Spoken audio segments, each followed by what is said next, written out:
ماه شریف رمضان در این ماه خیر و ثواب شخصان سخاوتمند از دهه سنگپر دهات زیرکی ناحیه کلوب و دهه زرکاران دهات به نام میرزاعلی و اسفناوی واسع برای باشندگان خانه اینترنت بیماری‌های روحی ناحیه واسع کمک یک وقته غذایی رسانیدند.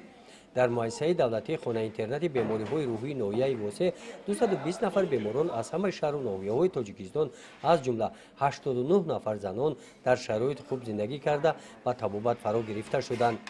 در مؤسسه 105 نفر کارمندان از جمله دکتران و 39 نفر پرستاران با معلومات میانه طبی و کارمندان قسم خواجگی و فعالیت مهنتی جلب گردیده وظیفه خدمتی خود را با رسانیدن خدمت رسانی‌های گوناگون اجتماعی صافدلانه ادا می‌نمایند.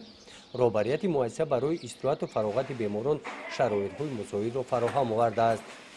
با اقدام نفران سخاوت پیشه در این روز برای باشندگان خانه اینترنت دسترخوان عیدانه عبارت از سبزیجات و میوگی‌ها، هر گونه شیرینی‌ها و شربت و نوشابه‌های تشنه‌شکن آراسته نمودند.